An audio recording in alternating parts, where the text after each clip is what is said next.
చేయడానికి వచ్చినట్టు తీసుకోండి. ఎవరు సార్? శ్రీనివాస్ గారు. ఎస్, అందరికీ నమస్కారం అండి. ఇక్కడి నుంచోనా ముందుకు వెళ్ళిపోనా? అందరికీ నమస్కారం అండి. నవ్వించడం ఒక యోగం, నవ్వలేకపోవడం ఒక రోగం. సో 10 కోట్ల మందిని విపరీతంగా 10 ఏళ్ల నుంచి నవ్విస్తూనే ఉన్నాడు అనిల్ రావిపూడి. జో జీతాయి ఓయి సికందర్ అంటారు. గెలిచినవాడే పాదుషా, గెలిచినవాడే నవాబు. ఈ గెలుపుని తన జీవన విధానంగా మార్చుకున్న అనిల్ రావిపూడికి ఒక్కసారి గట్టిగా చప్పట్లు కొట్టాలని కోరుకుంటున్నాను. నాకు 2019లో ప్రశాంతంగా ఉద్యోగం చేసుకుంటున్నాను. రోడ్డు మీకు ఈడ్చేసి నా ఉద్యోగం పాడి చేసేసి నా ఉద్యోగం పీకేసిన మహానుభావుడు ఎవరంటే ఆ సికిందర్గా ముఖద్దర్గా సికిందర్ మా అనిల్ రావిపూడి గారే. ఇందాక వాడెవడో అన్నాడు దత్త తీసుకోవాలని. నన్ను సుమారుగా దత్త తీసుకున్నారు.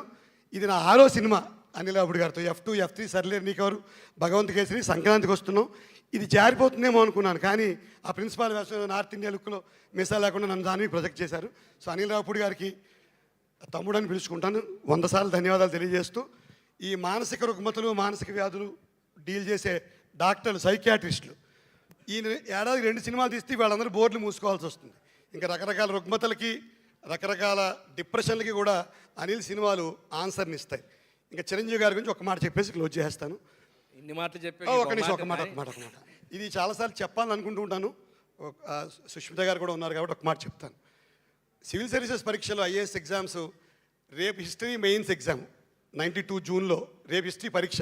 ఇవాళ ఆపద్బాంధవుడు రిలీజ్ అయింది. ధర్మ సంకటం సినిమాకి వెళ్ళాలా, హిస్టరీ సివిల్ సర్వీసెస్ జీవితం ఐఏఎస్ పరీక్షలు వెళ్ళాలా వద్దా తెగించేసి చిరంజీవి గారు ఆపద్బాంధవుడు సినిమా చూస్తే ఆ పరీక్షలో నాకు ఎక్కువ మార్కులు వచ్చాయి. అప్పటి నుంచి ఒక థీరీ తీశాను.